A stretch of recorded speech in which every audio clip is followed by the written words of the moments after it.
সুপ্রিয় দর্শক, আমি আমাদের তিনতলা ছাদে সর্বোচ্চ ছাদে আছি, যেটা সহজে ওঠা নিষেধ। সেই ছাদটাই আমি দেখাচ্ছি। আপনি দেখতে পাচ্ছেন যে অনেক বড় ছাদ, এই ছাদে ওঠা খুবই নিষেধ, ঝুঁকিপূর্ণ ছাদ। সামনে আমার ভিতরে পানি ট্যাঙ্কার দেখছেন, যে এটা সর্বশেষের ছাদ। আর যে হয়েছে, আমি এই ছাদে পরিষ্কার করেছি গত বছর ছাদটা পরিষ্কার করাতে ছাদের সৌন্দর্য অনেক বেড়েছে।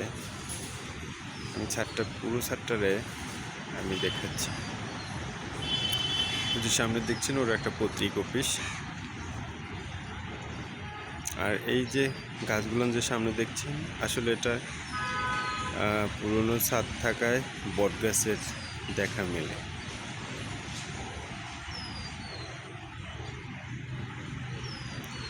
তো সুপ্রিয় দর্শক, এখন যে ছাদটা আমার দেখলেন পুরোটা, আমি আজকে কিছু বিষয় নিয়ে আজকে আলোচনা করব। সুপ্রিয় দর্শক, আমাদের এখন বৈশাখ মাস, প্রচণ্ড গরম ও দাবদাহ চলছে। এই ভিতর থেকে আমাদের যে ফল ফলাদি যে গাছগুলো আছে, সেগুলো ঠিকই ফলের ফুল দিয়ে যাচ্ছে। সেই মধ্যে আম এখন গুরুত্বপূর্ণ বিষয় হচ্ছে।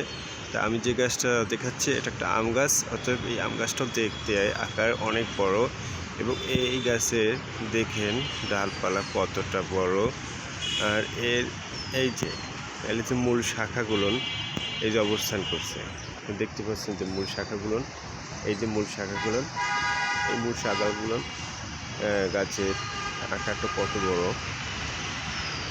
এটা আম হলে প্রতি বছর প্রায়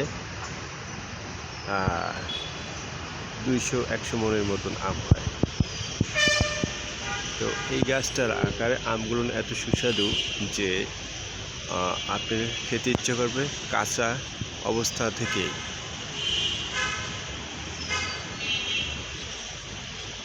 আম সবারই প্রিয়, আম সুস্বাদু ফল। আর আম আমাদের দেশীয় জাতীয় ফল। কাঁঠাল, আম এগুলো জাতীয় ফলের ভিতরেই। এগুলো বাদ দিয়ে আমরা চলতে পারি না। আমাদের প্রত্যেক ঘরে ভিতরে অবশ্যই আছে।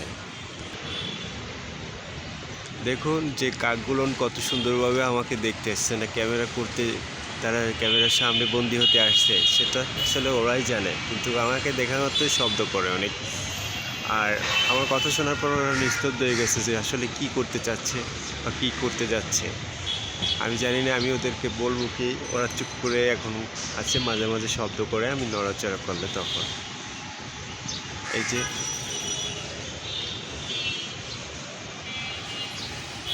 ঠিক আছে সুপ্রিয় দর্শক, আজকে আম গাছের বিষয় নিয়ে বা আমার স্থানে যে আম গাছগুলো, সেই বিষয়টা আপনাকে দেখালাম। অতএব এখন রাখি।